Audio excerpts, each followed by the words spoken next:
So I'm going to add this at the beginning of the video, if I even remember.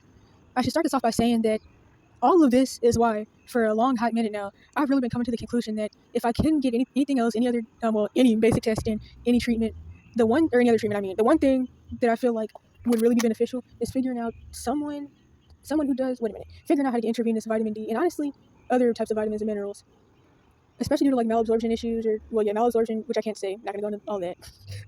What's the other thing? Oh yeah, mitochondrial dysfunction, not being able to use and absorb vitamins and minerals and honestly even sugar and stuff on a cellular level. I've been in like a starvation mode for years, obviously, and I feel like it'll be really beneficial. I haven't heard of anybody getting like intravenous vitamins and minerals of like anything other than vitamin D, or at least I don't think I have, but if they do the same things for like C, copper, zinc, and whatever else, then I would like really need that too. And one of the funny things about it is that eating disorder facilities, they don't even do stuff like that. That's the funny thing about it. Because of course they're really just to like torture abuse victims and have them chained up and locked to a bed in a padded room, being forced on neurotoxin psychotropics that give them more mental, physical, neurological issues. But like they don't actually support people who have been starved or severely malnourished because they don't actually cater to any medical needs, which is insane with the fact that they're around people who are supposedly medically ill. But if you've been getting starved enough, we all know how these facilities really work. It's not about being a danger to yourself, brothers, but if you've really been malnourished enough from starving yourself supposedly, or being starved by somebody else, you would think they would cater to like medical needs and that they could be an easy loophole to get intravenous vitamins and minerals, but they're actually not. And it's really hard to get them to do intravenous other types of feeding methods or whatever. I forgot what it's called. I think it's called a TPN. I don't even really remember. Because if you have malabsorption issues, which you can even get from, of course, starving yourself, not just being starved by other people, or having other types of iatrogenic organ damage happen, all that, you could get like all types of digestive issues from having a quote-unquote ED as well, obviously. And that also means that you're not going to be able to absorb food sometimes through the stomach, and you would need like intravenous supplemental food, whatever that's called, because I can't remember. But they don't even cater to that at those facilities. Because I was trying to figure that out, because I thought that maybe it could be a loophole, but I know that it would be very dangerous either way, because a lot of things in my situation. One, if they find out that you don't have an address and you don't have family, it's gonna be bad regardless, because being homeless in and of itself is considered a mental illness. Then of course, since I'm young, I'm just also the runaway. And then that would give them this idea, if I was to get into one of these facilities, that I'm just a crazy person, doesn't have anybody, they can just hold me hostage. And these facilities aren't safe at all. But a little minute ago, it's like a month or so ago, I was pretty desperate because I'm just tired of being chronically ill. I was pretty desperate to find some loophole to get intravenous vitamins and minerals, because I know that it would help with a lot of stuff. But even at a facility like that, even if they did do the TPN or whatever it's called, they're probably not going to do vitamin D, and that's what I really need more than having somebody hook me up to some vein tube that gives me something similar to a protein shake. I honestly need not even really that. That could be good too, to be honest, since I can't absorb stuff I'm supposed to. But still, if I'm not using vitamins and minerals on a cellular level, there's still going to be issues even with that. But that's kind of besides the point. The point is that I'm still not going to. I still wouldn't be getting vitamin D or C intravenously at a place like that, which I don't even do any stuff that they really should be doing to be helping people that are supposed to be severely malnourished anyhow. Because of course there they just tell you that you're a bad person, that they just want to make money off of your bad situation, and the fact that you now have an ED. Most likely because you're being stayed at home anyways, or some other type of trauma. So anyhow, there was that. And the moral of the story is that I just need intravenous vitamins and minerals, and I've been going over medical records. And it's exactly like how I said it was going to be, or exactly like how I've been saying it is since the Intravenous channel said before. I've been piecing together my chronic illness as I've talked about for however long I've been talking about it. I know especially since running away, and I know I talked about the whole thing with piecing together the iatrogenic part, but also from the starvation abuse and the sleep deprivation abuse since 8, or more so the starvation abuse that ramped up at 14, and then the sleep deprivation abuse since 8, and how even during the abuse evidence channels, I always talked about how I knew that was having bad effects and would. I know on the abuse evidence channels, I had playlists dedicated to the sleep deprivation abuse, and even to the quote-unquote eating situations, or the quote-unquote food wars. And so, anyhow, I had been thought about doing this a few times, not a lot, but a few times before escaping. And so, I was like, well, I need to try to get my medical records.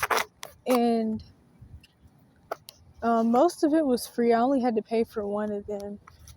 The school record people are playing these ring around the rosy games, and I guess it's because I need to go in person to get what I'm really trying to get, because they've just been sending me mess that's not what I'm asking for. But I guess that's kind of whatever. So I don't want to go into anything too irrelevant. After this audio clip, I'm gonna have a screen recording where I'm gonna go over some of the PDFs that I put together with AI. Now, I wouldn't want to read like 1,000 pages, which only, okay, wait a minute. Only from the point in time where I started going through the Munchausen syndrome by proxy and the the cash for kids system abuse, or I guess I could say, and the cash for kids system abuse, did I really start going to the doctor. I've said that ever since the cash for kids system abuse started, and I said that all throughout abuse evidence channels, that I really never started going to the doctor until I had to go behind lies and bullcrap, or just bullcrap, I guess I could say, just like being used and all that stuff. And of course, that's very evident when it comes to the different medical record requests from the few different places. I kind of just said that. So yeah, I didn't start going to the doctor really till then. So the unfortunate thing about that is that I don't really have a lot of medical records that are just like actual basic stuff and just blood work. Most of it is about bull crap. And as I always said, since the abuse evidence channels, and even kind of before, but especially then, as I started to get more chronically ill, and then the whole thing with having that tonsil infection from before 2020 till about late 2022, I would always say, it was something like, wait a minute, what was it? Crap, now I can't even remember my own quote. Okay, so I know I had a playlist on, I think especially the Part 4 channel, and even maybe all the channels, Part 1 at least 4, maybe 6, but at least 4. Well, no, not 6, because most of 6 was after I had already left.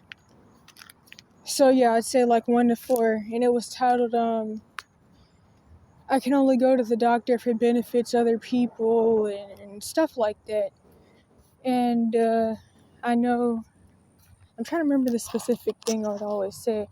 Oh yeah, I remember now. Okay, so I have to beg to go to the doctor, and then when I finally would get to go, they wouldn't do anything because they didn't care. I'm out of breath already. And then, what was it? Because my blood sugar is all over the place, and just crossing that street did not help with jack. Okay, the other thing was, hold up. Oh yeah, and then the other thing is that, of course, once the cash for kids system and Munchausen stuff started, that didn't help, because that means whenever I complain about a symptom, they can have a new excuse to not care. Not because they actually believe it, but it's just a new excuse to not do anything, which is, oh, well, you're just retarded and crazy or whatever, so the symptoms or whatever. But as I said, and as I showed in the videos, in the abuse evidence channels, which this would be about, I would say at least Part 2 on up, but I think it was late Part 1, or at least the Part 2 where I was back with my mom and them, my quote-unquote mom and them. And so that's where like all the GA, medical professional, and other mandated reporter stuff started, where they would admit that my situation was obvious and that it was what it was, but of course they wouldn't do anything because mandated reporters are cash for kids system staff and human cash cow system staff. And is this even recorded? And their job is to help abuse you. They get paid to help abuse you or to abuse you themselves and all that other stuff that goes along with it. So there was that. But the point of me saying all that is that that's also when the new excuses would come up to ignore my long-standing health issues, which is just blaming everything on the abuse and trauma, which that's also often considered quote-unquote psychosomatic pretty much. So then they can say, well, even though I wasn't, luckily, but they could say, well, we just feel like you're being sodomized and that's where your pelvic floor pain was coming from. Even though, especially when I started using the activated charcoal water in 2023 to 2023 till now, maybe 2024. It didn't cure it, but it did help a lot with the pelvic floor pain and the IC and the frequent urination, which are all separate things. In fact, I had the frequent urination years before I had IC, the interstitial cystitis pain, and also years before I had the full-on pelvic floor dysfunction that started behind metabolic waste buildup due to indigestion and not being able to digest food and the other stuff that goes along with that. Of course, SIBO and H. pylori, LIBO, and mold overgrowth from especially living in mold, but my health wasn't good enough for my body to clear it. So some of my relatives were doing like a lot better than I was, but I definitely can say other relatives were definitely sick too from this stuff. And as I used to talk about in the abuse evidence channels, especially the part 1, I know I had this one video where I had a picture before CPS snitched about the videos and got a good couple of them deleted. I know in the part 1 channel I even had this one video that even had like a picture of my older siblings on my mom's side, at least my sisters, and they grew up in like a really bad starvation abuse situation. And the only one that really got better, it was because of her getting pregnant and then moving. Another one did like gain weight when she got pregnant, but that's also the scapegoat one that they eventually drove insane. And I would say like even just with the how starvation abuse would affect you and like your metabolism, your body's ability to get blood and glucose and stuff to the brain. I would say that and then of course all the trauma alone could make somebody have worsened DID or MPDs or make them have schizo/dementia, a form of diabetes or just metabolic issues and /starvation of the brain. And that'll make it even easier to drive somebody crazy through gaslighting and continuous abuse in SA, and even drugging them on neurotoxin drugs that also cause these same issues. It's a lot of stuff to happen at once, which is also why, like, especially before I started doing research and while I was still in the situation, being gaslit about even being sick while being 80 pounds since 14, which is the bare minimum, because my weight, I mean, that's a visible, serious issue, but that was kind of besides the point with all the symptoms that I was having. And so, anywho, I don't even remember what I was saying with that, but yeah, so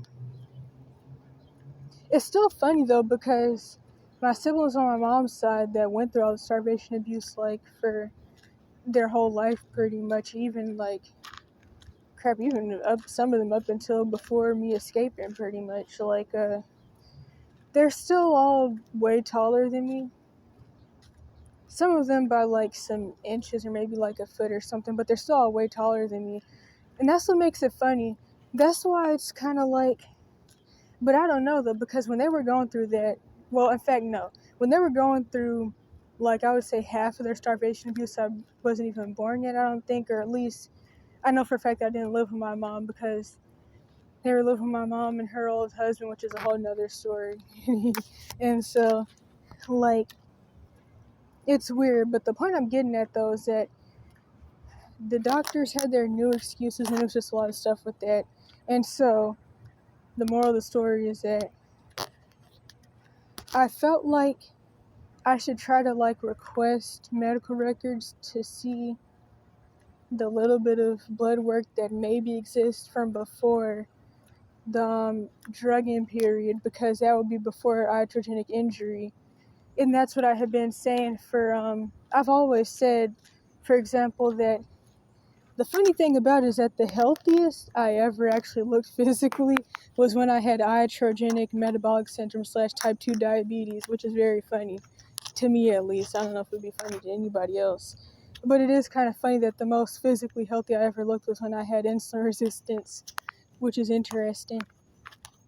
But then, another thing is that apparently I've had low alkaline phosphatase since 12, which kind of goes into my idea that, one, I probably have poor methylation genes and I'm probably a poor methylator, but that's still kind of a side thing. Two, apparently, like the fungal overgrowths were documented, which I knew that like the eczema was, which I know now or since 2023 comes from building mold toxicity, which also goes into why like I'm glad that I did study some sustainable construction and even like alternative medicine type stuff, or at least I did research on it online, because it made a lot of things make more sense, like especially the sick building syndrome. That made a lot of stuff make more sense. And I already have a couple videos where I connected my quote unquote stepmom's lung collapsing to the whole mold toxicity thing. And indoor air pollution is worse than outdoor air pollution. Most buildings are too tight, or they're too, whatever the opposite of a tight building is. I guess, I know that there's like the term, it's supposed to be like an envelope or something, as like people who are in the CEM sustainable field say. A building should be like an envelope and it should be tight, but there's also another thing where they're like, they're either too tight or they're not tight. That's the point, before I over explain this and screw this up. So, anyhow, when I had that fungus growing in my head, when I was 6 or 7, that apparently was documented. And then, of course, eczema, then it was something else. Throat pain, the swollen lymph node things, I already know that was documented because I still remember that appointment where I was told that I just had swollen lymph nodes on my neck, but there was never like an explanation. And I still have them and they're still swollen, and so I don't know what to say about that. It did go down a lot, especially like the past few years, but I mean, they're still visible and they're still swollen. So I feel like that says a lot. And that's kind of the thing about it. Then I know I mentioned before how like I now know, aside from like the trauma and the gut stuff and the SIBO, that mold toxicity causes autoimmune disease and neurological issues. And so I mentioned pretty often the whole thing from when I was about 8 and my dad was at the hospital because of the whole thing with being born with a hole in his heart. And they had this one poster up about fibromyalgia, and I was reading it, and I was just thinking I definitely have that because of like the weird random body pains. I know when I was 14, that's when I had heard about the term visual snow syndrome. Maybe I was younger than that actually, and I was like, yeah, I definitely have that, which I do. But the unfortunate thing about it is that, especially since the whole drugging period, I have like really bad dysautonomia. And I'm not really sure if that's the main reason that like my digestive system stopped working, aside from like maybe the malnutrition from the starvation and all that other stuff, or if it's like also the ignored food poisoning, H. pylori, SIBO. It was some, oh yeah, and IBD, possible IBD. I remember before escaping, and even after, I was constantly told by people that it definitely sounds like I have Crohn's or something. But the thing about it is that I probably do, or have like a type of colitis, but I don't really see myself ever getting tested or diagnosis for that, because that should have happened way back when. Just like somebody said, they're shocked that I was never referred to a GI way back when, which actually goes into another thing that I forgot to mention. Even before the whole cash for kids system abuse and the Munchausen and stuff, where they could just say, oh, well, you're retarded, so we're not going to order any tests because you're retarded. Even before that, there's even like instances at 10 and 7 and stuff where like in the records they would say that they're going to order a test, they're going to do this blood work, they're going to do that, and then they don't. There's different things about like, of course, the whole bowel impaction thing from the anticholinergic side effects that made that turn off the neurotransmitters that make the bowels and the bladder work. And so there's this one note about me having there was a blood in my urine, and then there was something about my bladder being dilated, which of course is from the anticholinergic side effects, which is interesting because that's the same way that I guess my dad's side of the family killed his aunt or whatever she was, his great aunt, something like that, that forced her on neurotoxin drugs that turn off the neurotransmitters that make her body work, and then her bowels burst, and of course the quote-unquote doctors, along with abusive relatives, just pushed the lie that she died from having a stroke, which is very interesting. And when her bowels burst, the stool came out both ends, so it came out her mouth and her anus, and they just said she had a stroke. But the only reason that she had the heart problems and the diabetes, which they tried to blame too, is because of the drugs as well. She had the metabolic syndrome, but of course they just diagnosed her as having diabetes, which is interesting because it seems like, especially these days, they typically don't even diagnose people with iatrogenic metabolic syndrome as having diabetes for some reason. I don't know if it depends on how bad your blood work gets from it, but they typically just try to pretend that your weight gain is just because the drugs make you eat more. They don't even like to admit the whole causing insulin resistance or the supposed diabetes side. So, something that I should have said in the beginning, clip, is that if you want to know how I started managing and even curing some of my own health issues that I've had since things really started to get bad at 14, but I could really say 12, and some things I guess I had, well, not in fix any of those previous things. So yeah, 12 to 14. If you want to see how I've managed and cured some of my own health issues and how I went from being the kid that had pelvic floor dysfunction so bad that I could literally crap and pee myself while walking down the street, no, not going to go into that. Then you can go to my how to know if you have mitochondrial dysfunction playlist. I also have a playlist that's supposed to be titled on curing my own health issues, but for whatever reason, whenever I look for it, I can never find it. So I often just forget to even upload videos that should be there in that playlist, but I don't remember if it's even public, to be honest.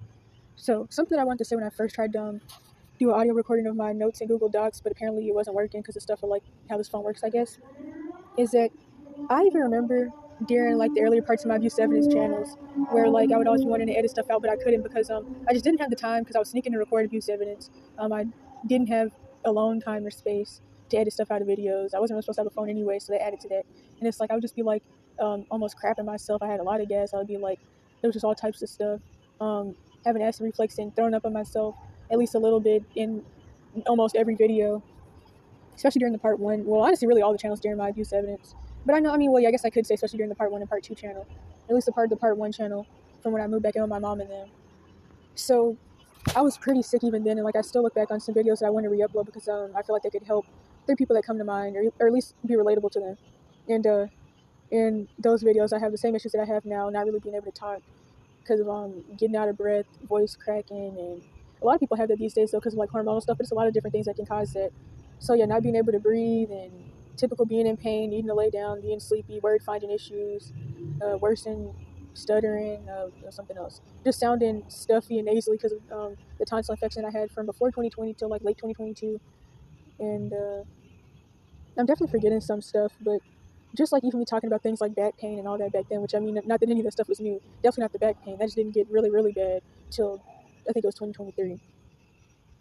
Yeah, till sometime in 2023. So anywho, some bullet points in my notes I'm about to start reading. Low alkaline phosphatase since 12 or before equals zinc and copper, and I think something else deficiency. Next bullet point, low blood pressure, cold body temperature, etc. since 7, which I'm surprised that was even noted because something that I brought up before is that I definitely did have a lot of red flag issues from even before I started going through the cash for kid system abuse and all the drugging, but I don't really want to go back into all of that because I already have so many videos in the mitochondrial dysfunction playlist where I talk about all that stuff over and over again because it all connects in. I would really advise people to research biochemistry and alternative medicine because so many people are walking around with all types of issues that they really shouldn't have, but it's also normalized. That was somewhat irrelevant, but I don't know, I like constantly reconnecting the dots because honestly, it's all really interesting how it works, but I don't want to go back over anything too much, which I'm sure I've already done a lot of times. But anyway, to get to the point, it's interesting because I didn't know that stuff like that was notated, and I remember always having cold hands and feet my whole life. People would always say things like, "Why are your hands so cold?" or "Why are your feet so cold?" and different stuff like that. I just always had that, and I know that can also go into being anemic as well. Which I mean, I did mention that I was always told that I was anemic and I had vitamin D deficiency and iron deficiency, but my vitamin D and iron supposedly became normal after becoming homeless, according to the homeless doctor I went to back in when I was in Cali, and I thought that like I could just like lie about my name and age and all that, and I was going to be able to get medical treatment. But I don't know why I thought that.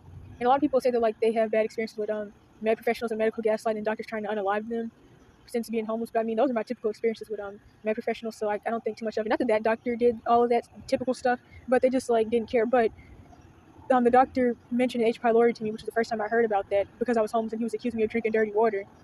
But that was bullcrap and discriminatory. It did send me on a pipeline of research, and it was really interesting to me that H. pylori was never mentioned to me way back when I was especially when I was in GA. But I'm not going to go back into all of that. So I did like that was mentioned, and I don't remember if I even got tested for it, if I was even positive. But I think if I did do the test, I don't even think I did it how it was really supposed to be done. But either way, that did send me on a good research rabbit hole, and I think before that I had already found out about SIBO, and I probably still have both of those, but I don't really know. I'm trying to remember where I'm even at. Crap. Okay, next bullet point. Been underweight as mentioned at show. So this bullet point goes in the whole thing that I'm sure I mentioned in the playlist about mitochondrial dysfunction and all that, which is that when I was in GA and people were finally admitting that my situation was what it was and it was obvious but wouldn't do anything, of course, still because you save yourself, there is no help. The doctors, they felt like I was just being starved at home, supposedly. And to make a long story short, there was this one nurse or doctor that had actually like mentioned me having a really out of range BMI, which I show in one of my recent videos about the health stuff. And she said that apparently some doctor or nurse or something in NC had actually made a chart of my weight throughout the years to actually notate this. And this doctor, whatever, in GA, had said that my weight has apparently went up and down a lot throughout my life. And I might have already said the whole thing with like how the healthiest I've really looked physically was while having diabetes. I already mentioned that. So yeah, there was it. And apparently, like as I thought, even like the earliest documentations of weight that I had at 7, I was like underweight. So yeah, and it kind of goes into something I've been saying a lot. A lot of people, when they try to fearmonger runaways to try to like downplay people's situations who probably are already are getting essayed and trafficked and starved and stuff at home. Everybody's situation is different, but anyhow, people try to like say things like, "Well, you could be a kid in Africa with no food." That's stereotypical bullcrap. Or they say things like, "Well, what are you going to eat every day? Ramen noodles," which I have seen somebody actually say that to somebody who was needing to run away, and they were like, "How are you going to wash your clothes and what are you going to eat? Ramen noodles?" First of all, to even pretend that like the average person even has a washer and dryer hook up in their house or can even afford a washer and dryer and a wash clothes, that already says that you are not the person to be telling people whether they should be running away or not. But it's like, I've been saying I definitely eat more out here than I feel I ever did even before my abuse got bad while living with relatives, if that even came out right. Like I feel like I eat more since being homeless than I ever did while living with relatives. But the thing about it is that since I have health issues where I'm in constant starvation mode and my body can store energy, all the glucose issues and stuff, it almost doesn't even really matter to a certain extent because I'm hungry all the time, constantly, and I have to eat so much to keep my blood sugar from being at 50 all day. So, yeah, there was that. I think I said everything I needed to say with that. And, oh no, last thing I could say with that, as I've been saying, I weigh less now than I did at some points, even at 12 and stuff. Which, of course, I always say that I'm smaller than, like, the average 10-year-old anyhow. Even some people younger, but especially, like, 10 to 12. Next bullet point, low/on the floor blood sugar since 10 and younger apparently, well before the iatrogenic metabolic issues or gastric system abuse, which I mean, that's when I got the iatrogenic health issues anyhow. Next bullet point, I knew I probably wouldn't go through puberty, which I could really go on a long rant about that when it comes to the physical development, but I've always said that ever since 6 I had maladaptive daydreams of like how my life would play out and things that were going to happen, and I've never been wrong, unfortunately. But I remember especially there was this point where I like really started to have this idea that I wasn't going to have the growth spurt that I'm supposed to have. Like I even remember at 14 and even younger, we're like seeing everybody else.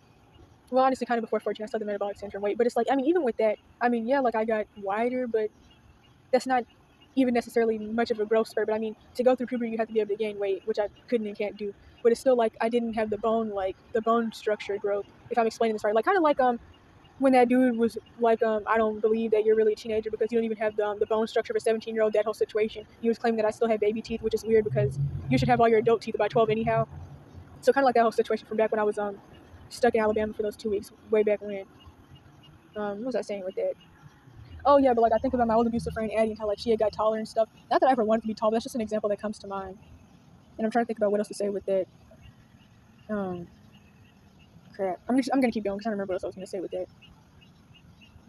Many people. Oh no. I remember another thing I could throw in that I didn't even think about. I used to make these jokes even back when I used to make these like IG quote posts, where I'll be like, everybody else is having a glow up while I'm having a glow down, and that was when I was listening to metabolic syndrome weight, or when I had already lost it as well. And mind you, I didn't even realize how like severely underweight I was till recently, but especially like by like 16, maybe younger, because like once I moved to GA and I went to school for those little 3 months and nobody ever believed I was the age that I was saying I was, that's when it really hit me. Which is why it's still so funny that where I'm at now, due to the situation I'm in, people claim to think I'm secretly 38. But overall, one of the things with it is that I've always said though, I don't think I look young. I think I just look sick, which I think can go into I know I mention this all the time lately, but I mean, aside from going into the fact that people pretend that I'm homeless, that doesn't exist, I also do think there's a thing where I'm at now where like people.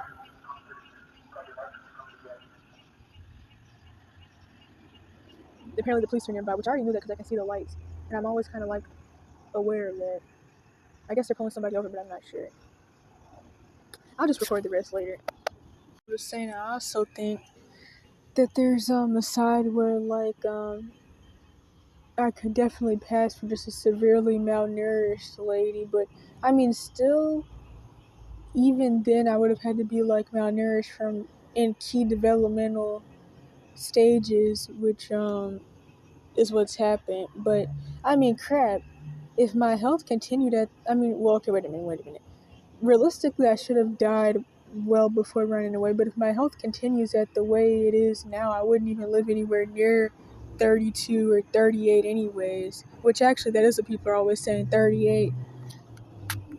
And it's like, crap, I hope that if I even made it to that point, I would be better by then. Like, I mean, could I really, it's like, I don't even know if that'd be possible to like survive with the type of energy storage issues and weight and the digestive issues that I have that would be miserable anyways if I did somehow thug it out and hold on to a blade of grass barely till that point. But anywho, I knew I probably wouldn't go through puberty. Many people are mainly physically developed by 13 to 16. I know people are gonna like have something to say about that. I mean, obviously, as I typed up, this development extends to at least 32. I mean, you do continue to have like female and male fat distribution and stuff like that till at least 32 to even like 35. But as far as like the main like physical development, a lot of people do have this by 13 to 16. And there's a lot that I could say about that. But I mean, let me not even go into that thing because I'm gonna be somewhere else, including brain development, which that's kind of a side thing. And I mean, of course, with the trauma, the iatrogenic stuff, just like being forced in those drugs in general, I'd have like a lot of like brain shrinkage and damage and underdevelopment. But I do also wonder how much extra like brain underdevelopment and just stagnation and stuff like that I could have just from like the malnutrition type issues, from not even not being allowed to eat, but just from like not being able to absorb nutrients, not being able to digest food, not being able to use vitamins and minerals on a cellular level. I think I see a baby dragonfly. Female puberty growth typically is done 2 years after the first period, so like the bone development and like and I forgot this part actually. The bone growth plates typically cap 2 years after the first period, which is said to generally be at 12, but for most I knew it was 10, but supposedly 10 is early. And although I had early puberty for the most part, or at least for hair growth at 8 to 9, people say that's oversharing, but And I remember a lady actually telling me all of this before at about 14 to 16, and I already hadn't had my growth spurt at 14 to 16, and the lady was telling me that I'm pretty much already done for. And yeah, 12 to 14 especially is like supposed to be like a big growth window, and I just haven't had any of that, and I'm probably not going to. And I was recently reminded of this fairly. Wait a minute. Okay. For early puberty growth, dang, it's cold now. For early puberty growth, plates cap earlier. This is also why people that have early puberty are often shorter. Anyhow, which is why I really would need a bone age test x-ray. I forgot the exact name of it. To see the possibilities of continuous bone development. Which also even reminds me of when I was in Cali. And this one lady from some program or something had asked me if I ever had a bone density test. Because me being told that I supposedly have DDD and all the spine lumps and arthritis and all that scoliosis and stuff didn't sound right to her. And my throat hurts now. Probably because I haven't had on a mask. It's like, oh, there's nothing I can say about that.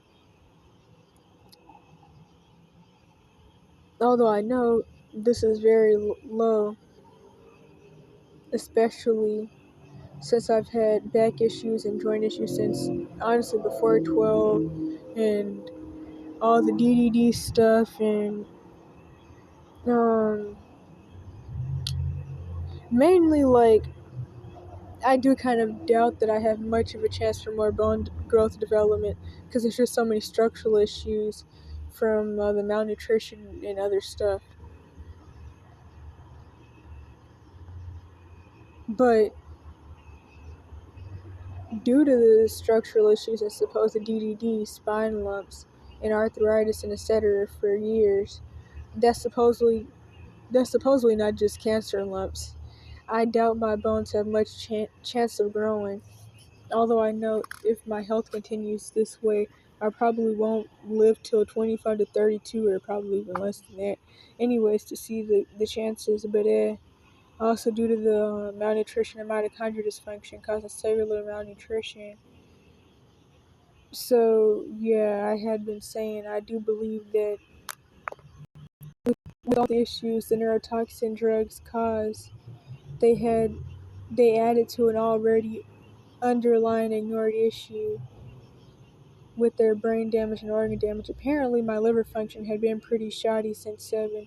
I don't know what else to say other than the fact that I've been convinced for a hot minute that I need intravenous vitamin D and C, copper, zinc, and whatever else, if possible, to do intravenously.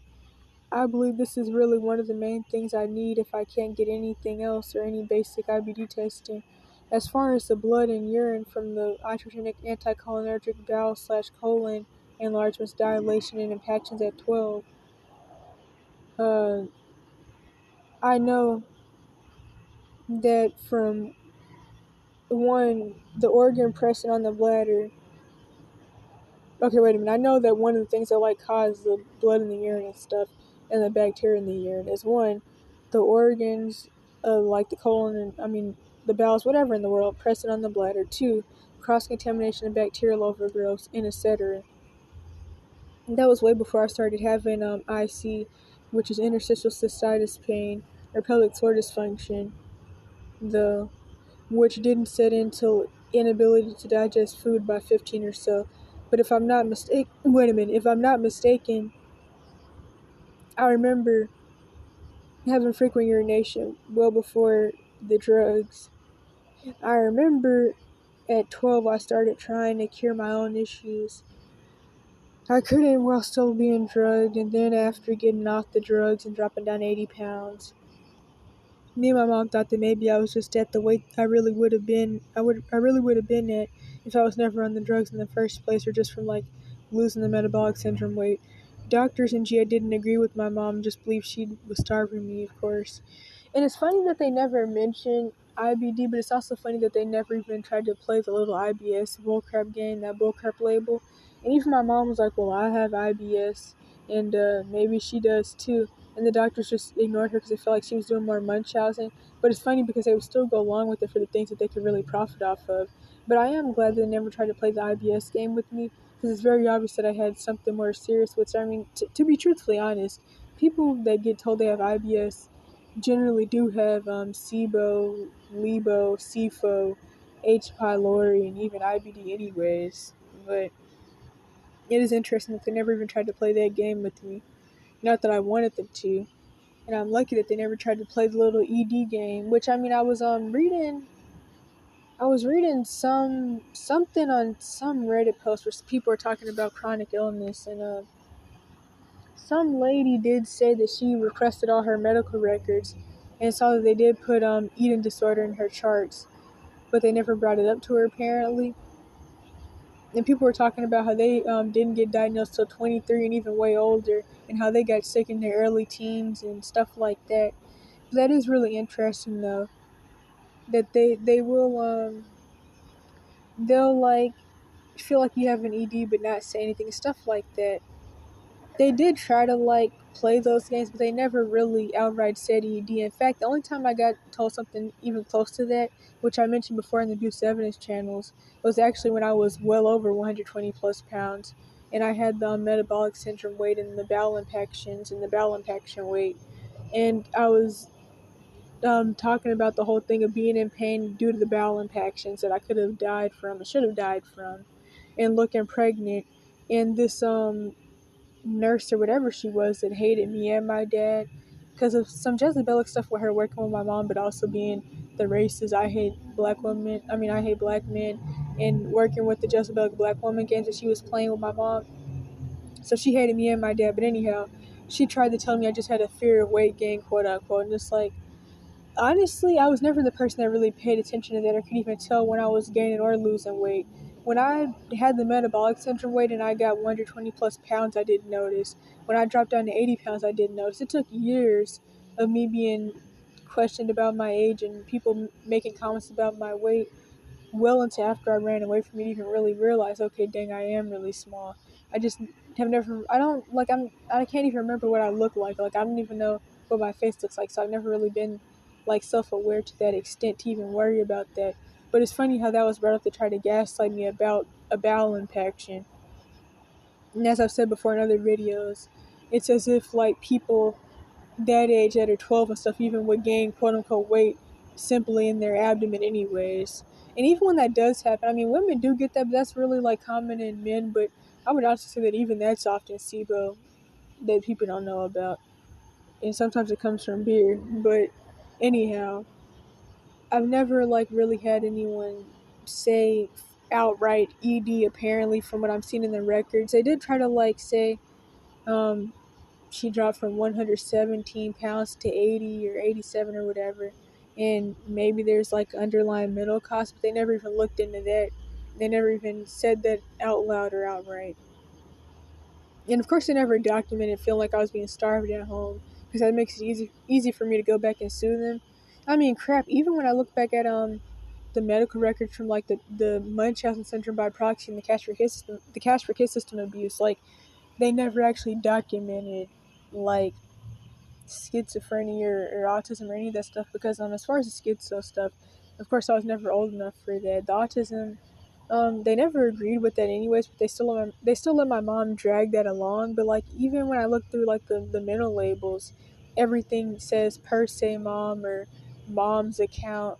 They never say, well, we feel like this, which is it's really funny that they even did it like that to because they know that that's the way to avoid being sued by saying, well, we're not saying this, but well, honestly, though, it's weird though, because I feel like letting stuff be dragged along, but saying per se moms should make it easy for them to get sued. But they just did a really good job, especially with the schizophrenia thing, to never actually say schizophrenia, because they knew that I really wasn't old enough for it. They made sure to not say that and to just say ODD, ADHD, and different bullcrap like that, unspecified attention deficit.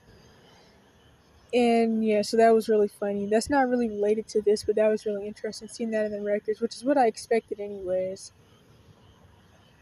I mean, crap, even I had someone tell me once, in a support group or on my abuse evidence channels, one of those, or both, that, most of the labels that I'm being told that I have are most likely word of mouth, because it's very unlikely that all that was really documented.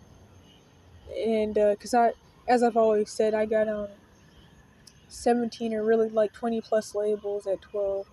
So it makes sense that like all that wouldn't be documented, because just obvious reasons. Still a lot of stuff was put, but like a lot of things that I thought would be there aren't, but it's all like really overlapping and what's the word? Like it just counteracts each other. But that's what was expected anyways. Okay, so the last bullet point. Wait.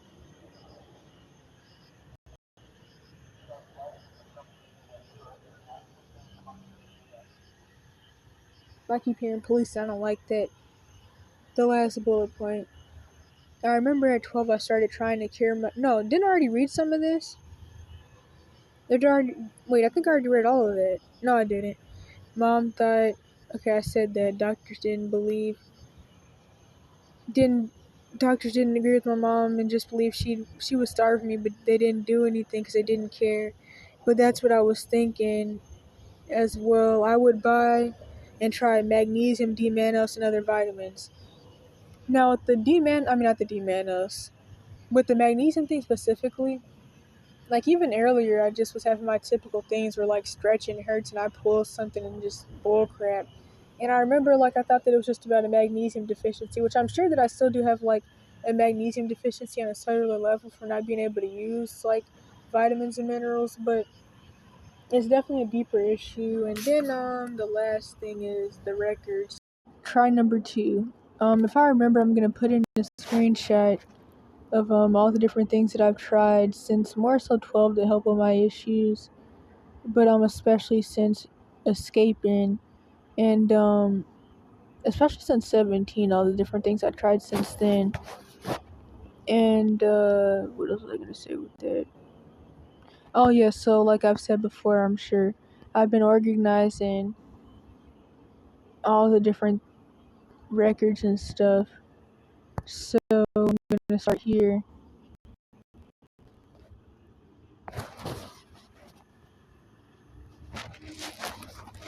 So I'm trying to see because I can't see Jack.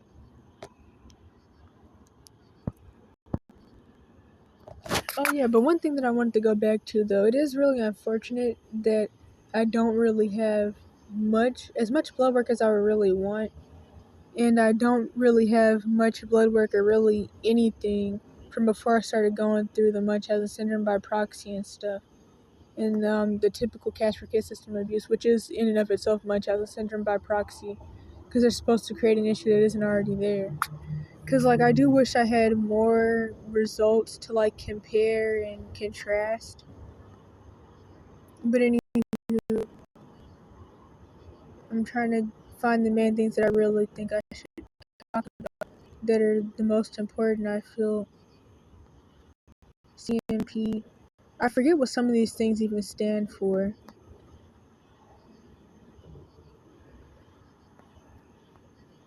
But,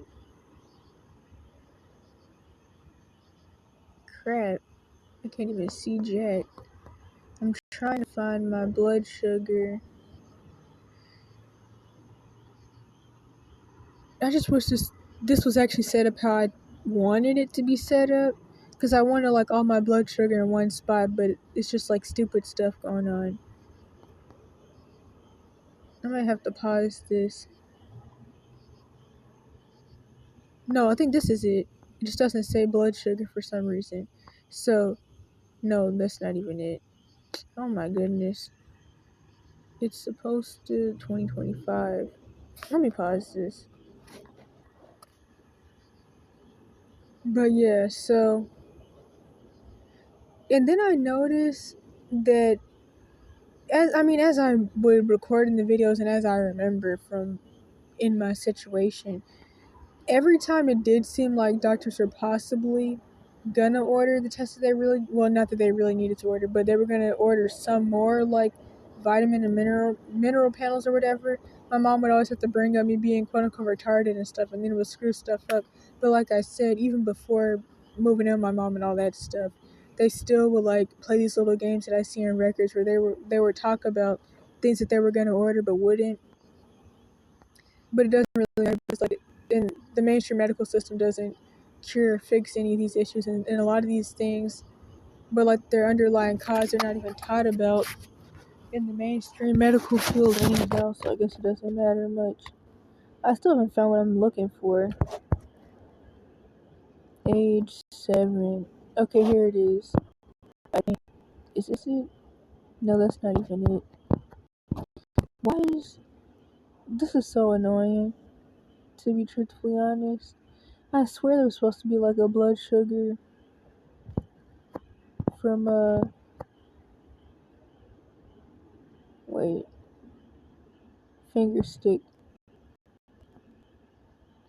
There's supposed to be a blood sugar on here from 7 or at least 10, and it's not on here. Because I needed the blood sugars to be on here from before the drugging started, which there were some.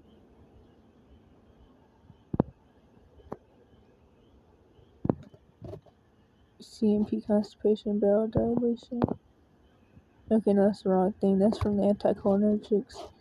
Via LabCorp reference in blood pressure 94, current low end or abnormal findings.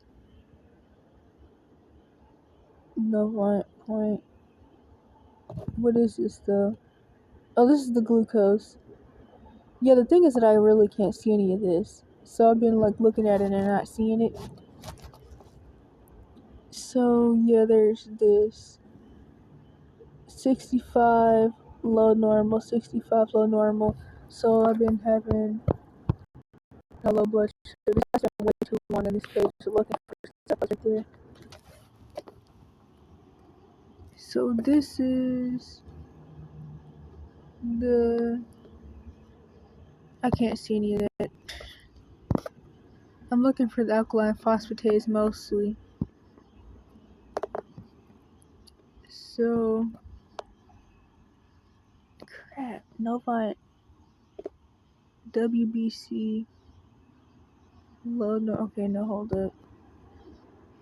Some stuff that's on here really isn't supposed to be. I really just wanted to document the values that weren't normal, because I don't need extra bullcrap on here, but AI does whatever it wants. But I mean, if you're desperate enough to upload your records there, yeah, but I mean, obviously it's not good for safety and privacy purposes and legal stuff. But it was acting stupid because it feels like I'm like having a court case or something, and so it's always telling me about how it's not going to put anything that wasn't plainly stated, even though it was plainly stated, because it acts like I'm trying to like cheat somebody in a court case. And like, first of all, it would be illegal for me to even upload records for a court case anyways, but it's just the new updates and the legal stuff is just annoying. Intake from diagnosed with anemia.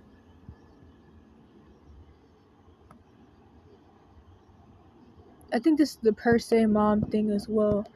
I mean, it was true that I was told throughout my life that I had anemia and vitamin D deficiency and iron deficiency, but it was kind of funny because some of the times where that was brought up, it was checked, it wasn't low, but it seems like it was probably typically low throughout my life, I guess.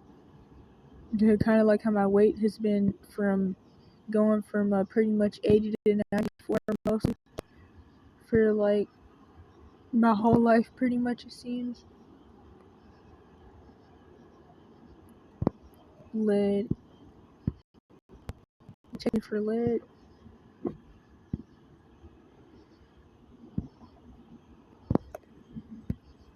Iron, zinc. Alkaline phosphatase. But that's why I was supposed to make a specific alkaline phosphatase table. Maybe it's on here, but I don't even... Vitamin D. Okay, so the alkaline phosphatase 2016, 221, and then 20 by 11/8/2018 it was 111. That trend has been going down. And then right here, 2018 to 2019, 81 to 101, I guess. See cross facility note below. And then okay, wait a minute. Crap.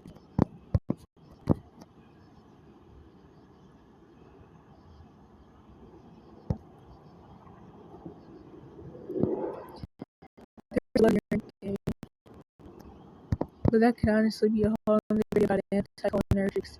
Also, I have my 2 re-uploads from the part 1 channel from a remake from the part 1 channel, which means it's technically from the part 5 channel. Long story, where I talk about my pill side effects, and those are my psychotropic drug truth playlist, and I think even my mitochondrial dysfunction playlist.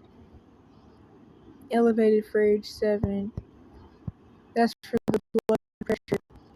So yeah, even before like the typical, even before the drugging, which of course then you're gonna have the typical iatrogenic heart issues and serotonin syndrome and all that stuff with the metabolic side effects and all that, where you're gonna get mostly high blood pressure and high blood sugar. I even was having like high and low blood sugars even well before I even moved on. My mom started going through that stuff.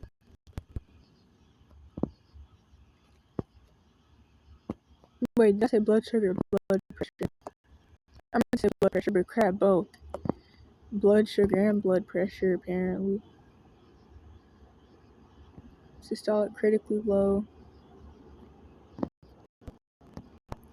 So yeah, this really makes me think back to something, which is the same lady from the Friend One video, which is edited at I think the end or the beginning of the There's Help Out There, or There's Help model. No, it's not even what it's called. It's called Your Why I Make Videos, which is in the There's Help Out There model playlist about the why that there's help. And so that same lady that I would refer to as Friend One in some of the abuse evidence videos that I met through, I guess maybe the YouTube comment section where I used to share my video links to get opinions from people to break free from the gaslighting. She's also the same person that told me about the whole 2 years after period growth plate cap thing or whatever. She had also, her and a few other people actually had also said that it sounds like with the way my health was, I was at risk of just like shutting down, my body shutting down and just like going to sleep and not waking back up. But I still do agree with the people that were saying things like I probably have Crohn's and a couple other autoimmune issues, because it's a possibility.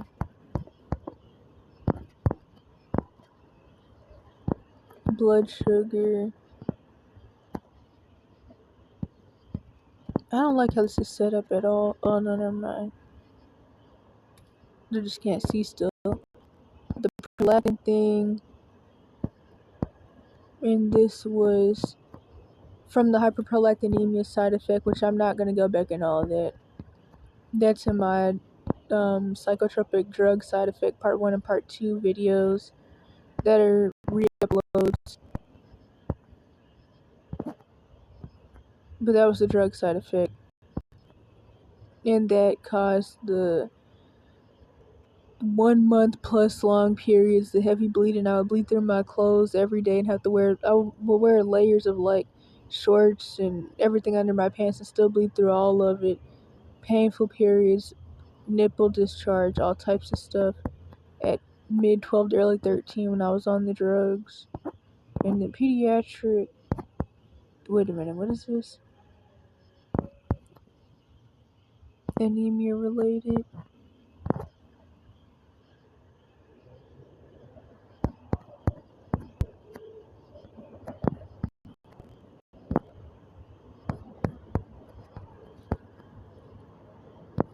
I'm trying to find the 2024-2025 alkaline phosphatase levels. Maybe I already passed it. Oh no, I think this is it.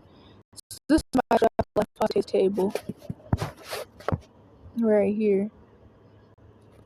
So Novant North Point 10, 221, 12, 111, 12, 90, 12, 100, 12, 101, 1287, 1381, 1641, 1631, 1634, 1929.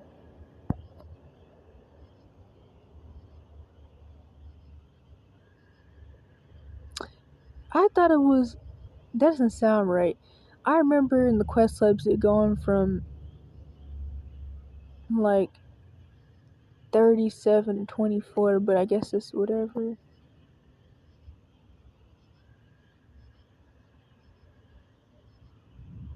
Okay, I don't know what to say with that. Hemoglobin A1C, fasting glucose, CPEP.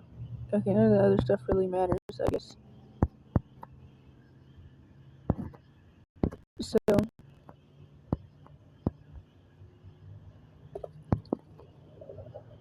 now I'm trying to find the video. Alkaline phosphatase, 29. Leptin, low leptin. I already talked about that. That's one of the first things I talked about in the playlist. Wait a minute. Is that? Oh yeah, I have really low cholesterol. Which is right there, funny enough. I didn't even see that. Okay, so HSCRPANA. Maybe this could be like my thumbnail.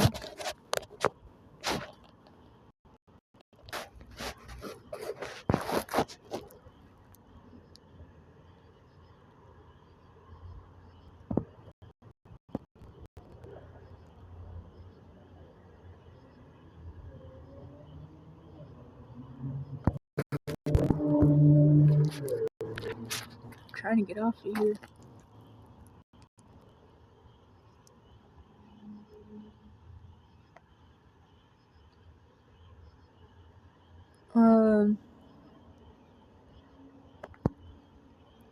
Weight history.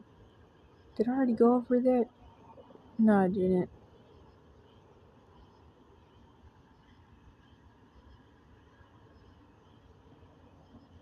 I think I already did the blood sugar. So, I'm just doing this one.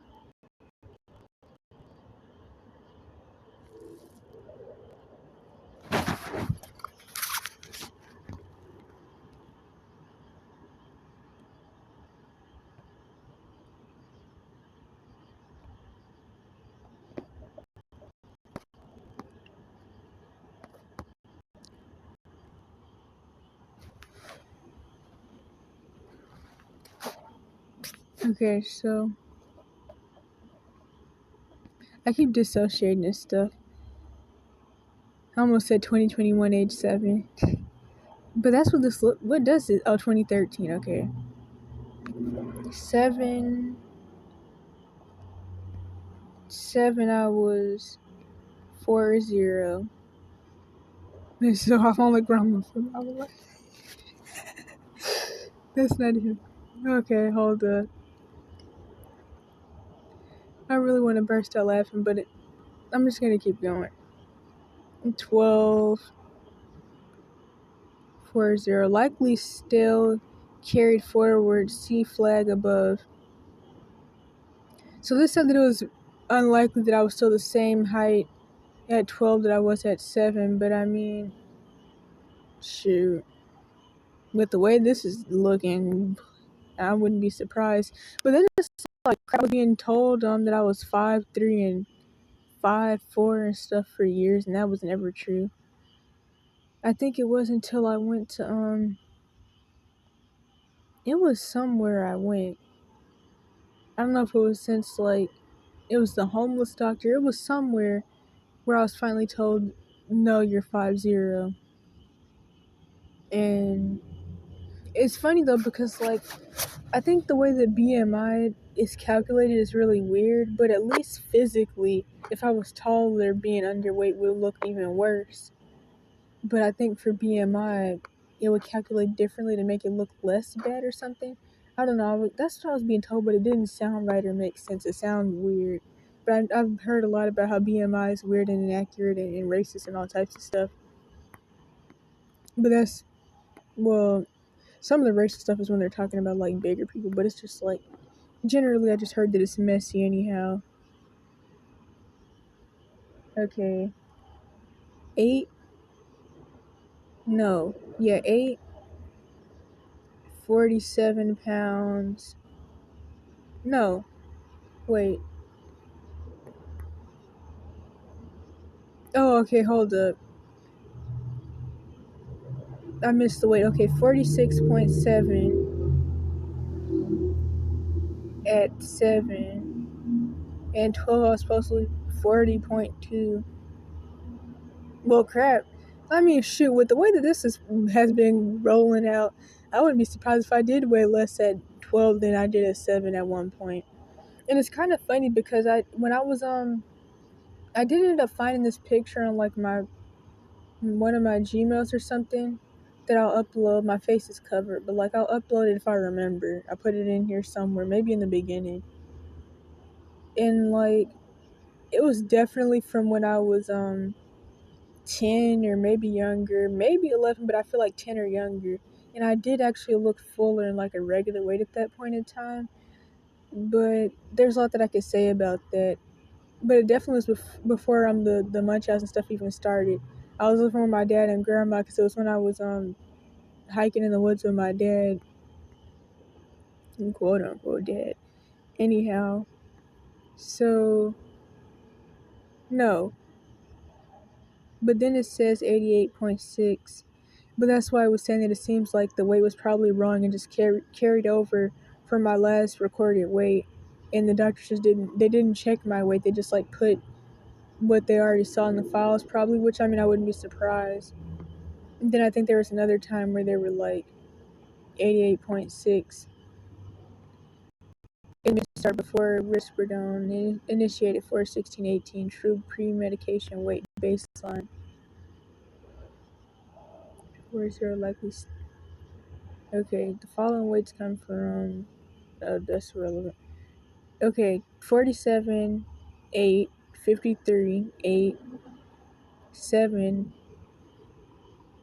Some other weights from 7. 48, 49.8, 11, 76, 10, 71, 12, 86. I mean, at least I haven't dropped back down to 71. But yeah, going from 14 and wait, dropping down to 80 pounds at 14, that was going back to even less than I weighed pre-drug. Height not recorded. 1298 during medication period. 2 to 5 months in the risperidone/olanzapine. 12102 independently confirmed about this diffuse bowel dilation on XR.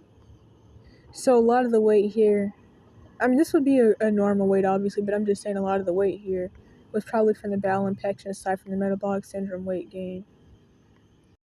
And it is kind of unfortunate that I haven't seen anywhere near 100 pounds since being off the drugs or even before I was forced on them. But I do wonder, like, if I wouldn't have been forced on them, would I have just, like, stayed regular and I wouldn't have gained, like, a lot of the extra health issues and I would have just kept gaining weight? Or would I have, like, been screwed up anyways? Which probably not, but... Because, like, one of the things about people can say stuff about the starvation abuse, but my siblings also went through that and they were still a regular weight and could maintain weight. I obviously was just sick and the drugging thing just screwed stuff up for me. Like, I mean, even when I was 15, my 9-10-year-old sister was bigger and taller than me. She was beating me up, which was something that would happen during the abuse evidence channels. Okay, so 1493, 1495, 1590, 91.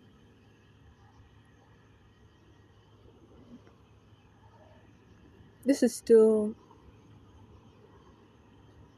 I think one of the things about this is that it's all over the place anyways. I really wish this was like in order, because I don't really like this. It's too confusing. 1291, 1297.4, 1297, 98, 101.8, 98.6, 96, 100, 117.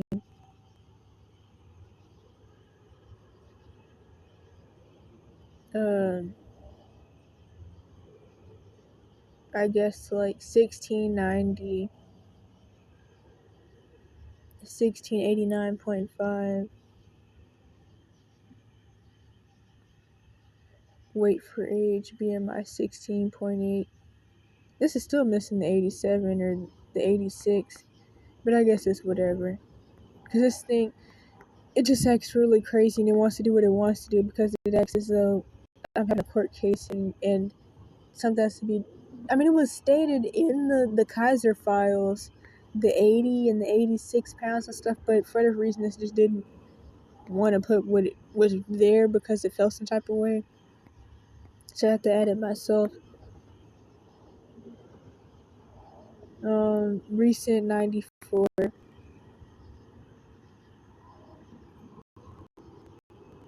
And then I guess I kind of did.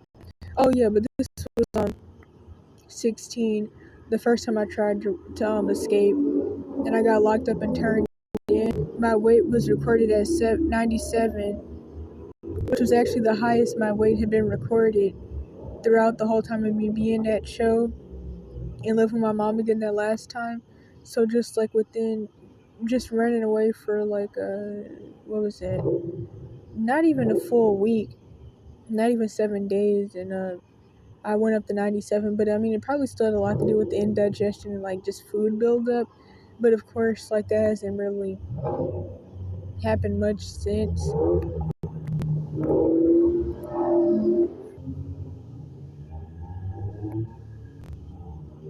Then the hormone panel. There's not really much to say about this other than the fact that I feel like, especially with the early puberty thing, maybe even just due to mold toxicity, I feel like I've had high testosterone my entire life, or at least since 6 or 7. And that's all I can really say about that. So I don't really feel like that has anything to do with quote unquote PCOS, which I definitely don't have, or like any other side things.